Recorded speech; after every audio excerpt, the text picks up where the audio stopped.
தமிழகத்தில் சலான்கள் மூலம் விதிக்கப்பட்ட அபராதங்களில் 2800 கோடி ரூபாய் இன்னும் வசூலிக்கப்படாமல் உள்ளதாக போக்குவரத்து மற்றும் சாலை பாதுகாப்புத்துறை ஆணையர் தெரிவித்துள்ளார்.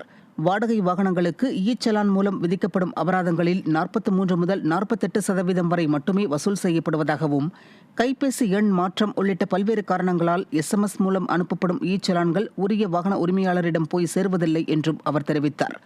வாகன உரிமம் மாற்றம் செய்ய அபராத நிலுவைத் தொகையை செலுத்த வேண்டும் என்ற நிபந்தனை கொண்டுவர வேண்டும் அல்லது அபராதம் வசூலிக்க சிறப்பு இயக்கங்கள் நடத்த வேண்டும் என்று தெரிவித்த அவர், கேரள மாநிலம் அபராதங்களை திறம்பட வசூலித்து வருவதாகவும் அது குறித்து மேலும் அறிய கேரளா செல்ல உள்ளதாகவும் கூறினார். சென்னை பள்ளிக்கரணையில் பாதாள சாக்கடை பணிக்காக பள்ளம் தோண்டும் போது மண் சரிந்ததில் தொழிலாளி பரிதாபமாக உயிரிழந்தார். பள்ளிக்கரணை பாரதிதாசன் 2வது தெருவில் பாதாள சாக்கடை பணிக்காக பள்ளம் தோண்டும் பணி நடைபெற்று வந்தது. ஊழியர்கள் பணியில் ஈடுபட்டுக் கொண்டிருந்த போது திடீரென மண் சரிவு ஏற்பட்டது. இந்த மண் சரிவில் திருப்பத்தூர் மாவட்டத்தைச் சேர்ந்த 55 வயதான அன்பு என்பவர் சிக்கியதை அடுத்து சக ஊழியர்கள் அவரை காப்பாற்றும் முயற்சியில் ஈடுபட்டனர். தொடர்ந்து தீயணைப்பு வீரர்கள் பொக்லைன் இயந்திரம் மூலம் 2 மணி நேரம் போராடி அன்புவின் உடலை மீட்டு உடற்கூறு ஆய்வுக்காக குரோம்பேட்டை அரசு மருத்துவமனைக்கு அனுப்பி வைத்தனர்.